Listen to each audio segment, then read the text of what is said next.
राहुल गांधी ने ऋषिकेश में चुनावी रैली में मोदी सरकार और संघ पर जमकर निशाना साधा।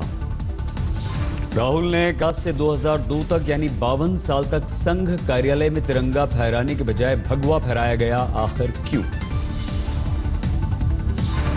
2002 तक नागपुर में आरएसएस के हेडक्वार्टर में यह झंडा नहीं फहराया था। राहुल ने मोदी पर किया वार, गरीब और गरीब का जिक्र करते हुए अपना फटा हुआ कुर्ता दिखाया। बोले पीएम मोदी नहीं पहन सकते ऐसे कपड़े। ऋषिकेश की ठंड में राहुल ने भाषण के बीच में अपनी जैकेट उतार दी। शोर होने पर बोले कार्यकर्ताओं में इतनी गर्मी है कि जैकेट बर्दाश्त नहीं हुई। राहुल ने महात्मा गांधी से पीएम मोदी की तुलना वाले बयान पर कसा तंज। बोले 15 लाख के सूट के साथ मैच नहीं करता चरखा। राहुल बोले हर चीज को मोदी से जोड़ने का आम हो चला है चलन। कुछ दिनों में मोदी का मुखौटा लगाकर होगी रामलीला। अगले साल रामलीला होगी। आपको वहां राम नहीं दिखाई देंगे, आपको वहां मोदी जी दिखाई देंगे। राहुल ने नोटबंदी का किया जिक्र। बोले काले धन के खिलाफ नोटबंदी का हवाला, लेकिन असलियत में अमीरों को दिलाया है लाभ। राहुल ने मोदी के कांग्रेस मुक्त भारत वाले बयान का जिक्र किया। बोले नहीं पूरा होगा सपना, गहरी है कांग्रेस की जड़ें। गूगल, गीता, उपनिषद की खोज का दिया हवाला।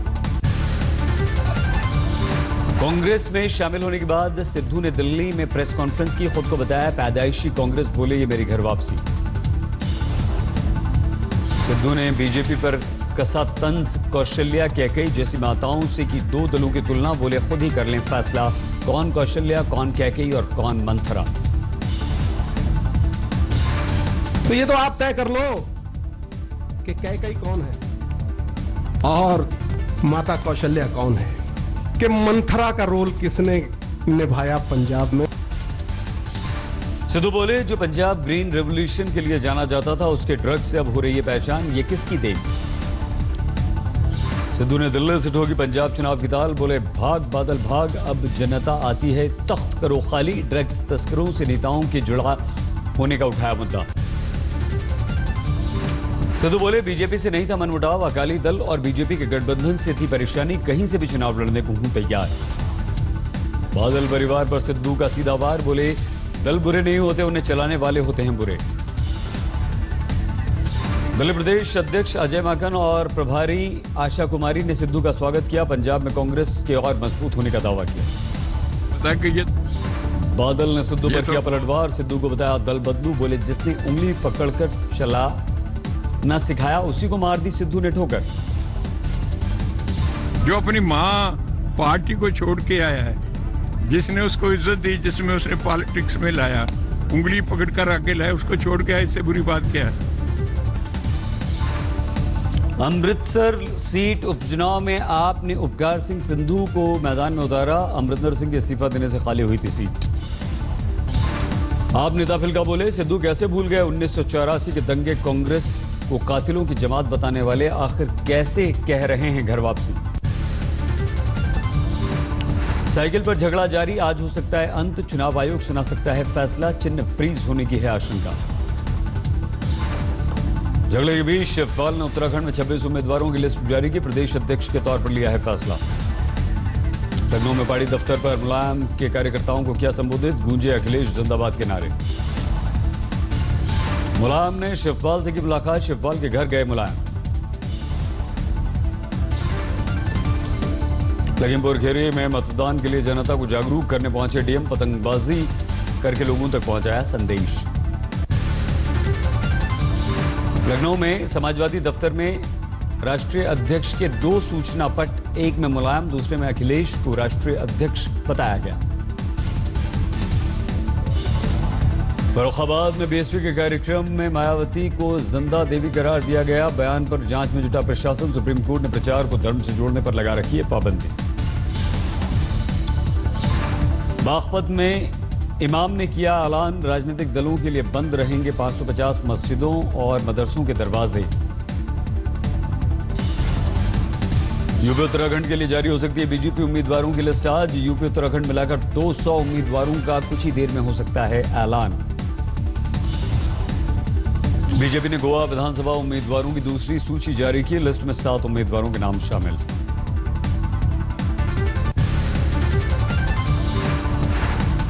गोवा की प्रेनम सीट से चुनाव लड़ेंगे लक्ष्मीकांत पार्सेकर, आज किया नामांकन। आगरा की बाहा सीट से एसपी विधायक महेंद्र अरिंद्रनम सिंह ने थामा बीजेपी का दामन, पत्नी के साथ हुए शामिल। उत्तराखंड कांग्रेस के पूर्व अध्यक्ष यशपाल आर्य ने बीजेपी का दामन थामा। प्रधानमंत्री मोदी अमित शाह की अगुवाई में उत्तराखंड में विकास का जताया भरोसा। पूर्व मंत्री कांग्रेसी नेता केदार सिंह रावत भी बीजेपी में शामिल। उत्तरकाशी में माने जाते हैं काफी प्रभावशाली। उत्तराखंड कांग्रेस प्रभारी संजय कपूर ने यशपाल को बताया धोखेबाज। बोले कांग्रेस ने उन्हें बहुत दिया लेकिन उनका लालच कम नहीं हुआ। गांधी वर्सेस मोदी पर जितेंद्र सिंह बोले पीएम मोदी ने गांधी की वैचारिक विरासत को दिया बढ़ावा। स्वच्छता अभियान इसकी मिसाल। बैंक से नकद निकासी की सीमा बढ़ सकती है। सूत्रों के अनुसार 24,000 की जगह 35,000 की मिल सकती है छूट। जम्मू कश्मीर विधानसभा में हंगामा। नेशनल कॉन्फ्रेंस और कांग्रेस के विधायकों ने कश्मीर में जारी गतिरोध का उठाया मुद्दा। महबूबा से मुलाकात पर दंगल गर्ल जायरा को मांगनी पड़ी माफी। अलगाववादियों से माफी मांगी, कहा मुझे बख्श दो। सीएम नीतीश ने आपदा प्रबंधन के प्रधान सचिव और डीआईजी को नाव हादसे की जांच का जिम्मा सौंपा। बोले कोई कोताही नहीं बरती जाएगी। शराब खाने के मामले में गृह मंत्रालय को आज अंतिम रिपोर्ट सौंप सकती थी शिकायत। सोशल मीडिया पर उजागर हो रही जवानों की शिकायत पर थल सेना प्रमुख से बात करेंगे रक्षा मंत्री पर्रिकर। सेना से रिपोर्ट तैयार करने को कहा। बेसिल में खराब खाने की शिकायत करने वाले जवान के गांव में आज फिर से होगी महापंचायत। परिवार ने की है सीबीआई जांच की मांग। लांस नायक यज्ञ प्रताप सिंह की पत्नी ऋचा सिंह की तबीयत बिगड़ी। रीवा के संजय गांधी अस्पताल में भर्ती कराया गया। ऋचा सिंह ने किया है दावा, पति को फतेहगढ़ के घर में किया गया नजरबंद। 4 दिन से भूख हड़ताल पर हैं पत्नी ऋचा सिंह। दिल्ली के गाजीपुर फूल मंडी में कारोबारियों ने केजरीवाल के खिलाफ किया प्रदर्शन। कारोबार के सरकारी मल्टी स्टोरी बिल्डिंग का किया विरोध। दिल्ली में एनएससी पुलिस पैरामिलिट्री फोर्स के जवानों ने गणतंत्र दिवस की परेड का किया अभ्यास। 26 जनवरी को दिखाएंगे करतब। मदुरई के अलंगलूर कोर्ट की पाबंदी के बावजूद जल्लीकुट्टी में सांडों की जमकर हुई जोर आजमाइश। पुलिस की पहरेदारी भी काम नहीं आई। अलंगलूर में सांडों ने वीडियो शूट कर रहे कैमरामैन को पटका। जान जोखिम में डालते हैं यहां पर लोग। कोयम्बटूर के सोमवती इलाके में मुर्गों की लड़ाई का नजारा। अदालत की प्रतिबंध के बावजूद इसका आयोजन। जम्मू कश्मीर में जोरदार बर्फबारी। मूसलाधार बारिश की शक्ल में बर्फी बरस। श्रीनगर का चप्पा चप्पा हुआ सफेद। पेड़ पौधों पर नजर आए बर्फीले फूल। बर्फ फोड़े फर्राटा भरती नजर आई गाड़ियां। बर्फ की मोटी परत से ढक गया है शहर का कोना कोना। पटनी टॉप में हर तरफ बर्फ ही बर्फ। जवाहर टनल हुई बंद। बर्फबारी से पूरा शिमला हुआ सफेद। चर्च से लेकर हर तरफ बर्फ ही बर्फ, लेकिन सैलानियों की हुई मौज। शिमला में आज फिर सुबह जमकर बर्फबारी। सड़कों पर बिछ गई है मोटी बर्फ की परत। NH5 पर यातायात हुआ बंद।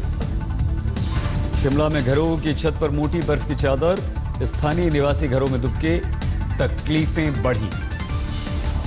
मंडी में भी जबरदस्त बर्फबारी। हर तरफ बिछी है सफेद चादर। कड़ाके की पड़ रही है ठंड। हरिद्वार में जबरदस्त ठंड। सोमवार सुबह हर की पैड़ी पर गंगा स्नान के लिए श्रद्धालु काफी कम दिखे। दिल्ली में आज नहीं खिली धूप। छाई रही धुंध। कड़ाके की ठंड दिल्ली में भी। असम के बारपेटा में AIUDF के मुखिया अजमल का लोगों ने पुतला फूका। एक बयान में कहा था चंदा देने पर शांत हो जाती है जनता। जम्मू कश्मीर के पहलगाम में हिजबुल आतंकवादियों को किया ढेर। 3 AK-47 भारी मात्रा में गोला बारूद बरामद। असम के हत्सिंगीमारी में 2 शख्स गिरफ्तार। 800 डेटोनेटर्स बरामद। दिल्ली के मंगोलपुरी में 35 साल के युवक की पत्थर से कुचलकर हत्या। सड़क किनारे मिला शव। दिल्ली के व्यापारी से लूट के मामले में मुरादाबाद की पुलिस ने 2 सिपाहियों को किया निलंबित। मामला दर्ज कर भेज दिया दोनों को जेल। दिल्ली पुलिस की गिरफ्त में सीरियल रेपिस्ट सुनील रस्तोगी का हैरान करने वाला खुलासा। अब तक करीब 700 बच्चियों से कर चुका है दरिंदगी। सीसीटीवी की मदद से पुलिस ने 38 साल के आरोपी सुनील को पकड़ा। वीडियो में 2 मासूम बच्चियों को अपने साथ ले जा रहा था सुनील। यूपी के रामपुर का रहने वाला है सुनील। वारदात को अंजाम देने के लिए 245 किलोमीटर का सफर तय करके आता था दिल्ली। 7 साल में 10 बच्चियों को किया इसने अपने कब्जे में। पिछले 13 साल में 600 बार दिल्ली आया सुनील। गाजियाबाद, कोंडली, न्यू अशोकनगर जैसे इलाकों में मासूमों से दरिंदगी। एक जैसे कपड़े पहनता था हमेशा। कहाँ ले जाते थे? जीनों पे। क्या दिमाग में आता था जो कि बच्चों को ही टारगेट करता था? हैं? अच्छा लगता था। जहानाबाद के स्कूल में शिक्षिका की दिव्यांग बेटी से गैंगरेप। स्कूल के शिक्षक समेत 4 पर आरोप। भीड़ में कई नाबालिग छात्राओं ने एक स्कूल के शिक्षक पर यौन उत्पीड़न का लगाया आरोप। 5 महीने से कर रहा था गलत हरकतें। बीकानेर में महोत्सव के दौरान अंगारों पर हुआ डांस। जसना संप्रदाय के लोगों ने ढोल थाप के अंगारों पर किया नृत्य। कोलकाता के प्रेसिडेंसी यूनिवर्सिटी के कैंटीन में आग। किसी के हताहत होने की खबर नहीं। राजस्थान के पाली में टोल मांगने पर ट्रक चालक और उसके साथियों ने किया हमला। बैरियर तोड़कर फरार। झांसी में सदर इलाके में युवक ने दारोगा पर गोली मारने का आरोप लगाया। घायल युवक अस्पताल में भर्ती। इलाहाबाद में पुलिस ने अलग अलग जगहों से 16 लाख कैश बरामद किया। कार में 10 लाख रुपए मिले। आचार संहिता के बीच यूपी के गाजीपुर पुलिस ने पकड़ा शराब का जखीरा। हथियार के साथ एक गिरफ्तार। उत्तर प्रदेश में लखीमपुर खीरी पुलिस ने निघासन इलाके में पशु तस्करों से बरामद की 50 जानवर। गिरने पर ट्रक छोड़कर भाग गए थे लोग। यूपी की महाराजगंज पुलिस ने सोशल मीडिया में मोदी की आपत्तिजनक तस्वीर अपलोड करने वाले को गिरफ्तार किया। बीजेपी नेता ने की थी शिकायत। मथुरा में स्टीयरिंग फेल होने से गड्ढे में गिरी स्कूली बस। 40 से ज्यादा बच्चे घायल। इटावा में 2 भाइयों के बीच गोलीबारी में 11 साल के लड़के को गोली लगी। मौके पर तोड़ा दम। यूपी के हरदोई में पुलिस के हत्थे चढ़ा वाहन चोर गैंग का सरगना। बीटेक का छात्र है ये। 9 बाइक्स बरामद। हैदराबाद पुलिस ने मुथूट फाइनेंस कंपनी से 41 किलो सोने की चोरी का केस सुलझा लिया। 5 को किया गिरफ्तार। हाथरस पुलिस ने गाड़ी से 1 क्विंटल 30 किलो गांजा बरामद किया। 2 गिरफ्तार। कर्नाटक के तुमकुर में वर्दी शर्मसार। सब इंस्पेक्टर पर बलात्कार का आरोप। धौलपुर पुलिस ने 6 डकैतों को दबोचा। एक राशन डीलर के घर इन्होंने डाला था डाका। लखीमपुर खीरी में 400 साल पुराने मेढक मंदिर से अष्ट धातु की मूर्ति चोरी। लोगों में गुस्सा। हाथरस के सादापुर गांव में 5 फीट लंबा अजगर देखकर सहमे लोग।